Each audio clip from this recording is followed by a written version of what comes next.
Isang magandang araw na naman po mga ka-hybrid, Lakbay Farm Vlog. Nagbabalik muli sa aking YouTube channel. At kung bago ka lang sa aking YouTube channel, huwag mo kalimutan mag-subscribe.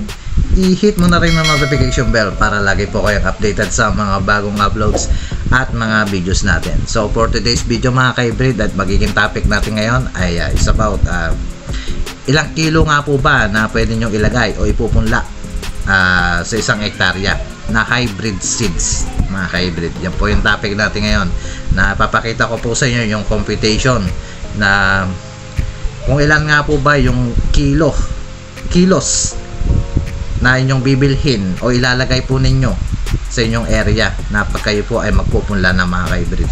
Upon seed germination 85%, yan mga ka-hybrid na ituturo ko po sa inyo. At makakatulong po ito at sa mga baguhan at sa mga iba po, alam na rin nila ito, at konting kaalaman na lang po ay may share ko po sa inyo sa mga nalilito pa rin. So although ay na-vlog ko na rin to yung aking itong topic na to doon sa inbreed at hybrid, yan mga ka-hybrid, sa direct seeding at transplant mga ka-hybrid. So ito naman ay hybrid seeds na ilang kilos pa rin, kasi ang standard natin is 15 kilos.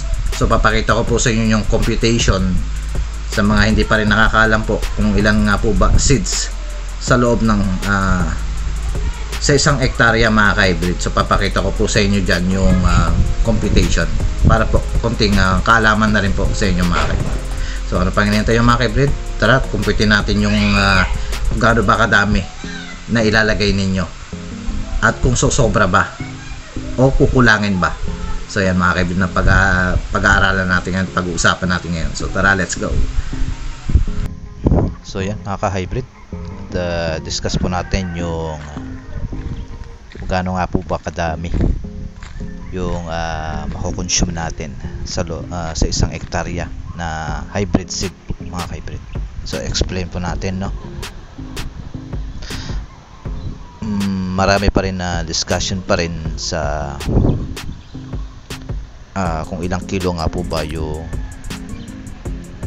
kailangan sa isang hektarya. Kasi may nagsasabi sa atin na sapat na daw yung 10 kilos. May nagsasabi naman 15 kilos talaga, which is standard naman talaga yung 15 kilos. May nagsasabi din 20 kilos. So alin nga po ba at tama po ba yung alin po ba yung tamang ilang kilo po ba yung pwede nating ilagay dito sa ating palay na pagpupunlaan na magagamit nating binhi na hybrid seed mga ka-hybrid. So ito yung explanation dyan mga ka-hybrid, no? Kada isang kilo kasi ng seeds meron yang 40,000 na butil yan mga ka-hybrid. Paano po ba nakuha ito, no, mga ka-hybrid, no? So sa 1,000 seeds, ang estimate na timbang niyan ay 0.24 grams or 0.024 grams per seed. Yan.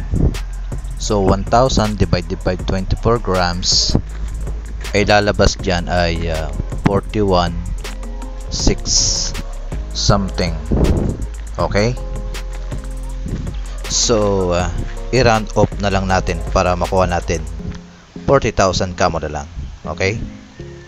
Sa isang hektarya, ang kailangan mo dyan is 250,000 hills. Paano naman nakuha yon? Okay? Alam naman natin ang isang hektarya is 10,000 square meter at nire-record natin ay 25 na hills per square meter. So 25 times 10,000, makukuha mo to 250,000. So ang gagawin natin ay dalawang plant per hill, kaya makukuha mo dun yung 500,000. Okay? So assuming ito na wala kang tampak, perfect talaga ito mga ka-hybrid. Okay? So i-divide mo to ngayon, 500,000 dun sa 40,000 na seeds ay makukuha mo tong 12.5 kilos. Yan mga ka-hybrid. Okay? Kasi yung 40,000 na seed ay isang kilo. Makukuha mo tong 12.5 kilos. In a perfect way, okay na yung 12.5 na kilos na hybrid seed. Okay? Kaya lang, may mga factors pa yan, mga ka-hybrid. Ang accepted na germination rate ay 85% pataas. Or assuming ay pinakamababa mo na para conservative ay 85%. Kaya kailangan mo ng 18 kilos. Okay? Bakit 18 kilos? Kasi 18 kilos times 85% is ay lalabas dyan is 15.3 kilos. Yan. So tanggalin mo na yung 0.3. So lumalabas dyan na 15 kilos. So yan mga ka-hybrid. Times 40,000 seeds. Kaya lalabas dyan ay 600,000 na. Sobra-sobra pa dun sa 500 na requirement mo na nakuha natin dun sa 500,000 plant hills. Yan.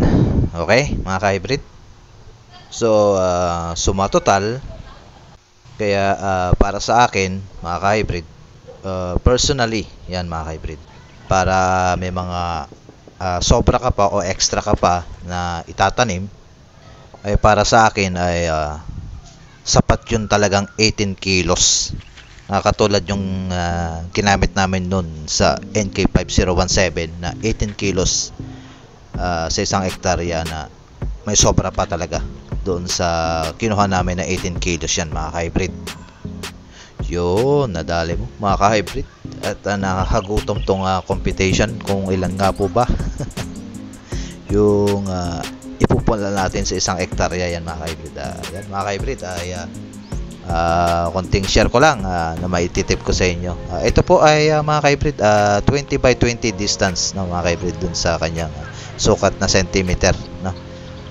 Pagka naman ay 20 by 15 ay umaabot po ng 333,000 na makukonsumo nyo sa kayo po ay nagpunla mga ka-hybrid. So yun ang mga ka-hybrid.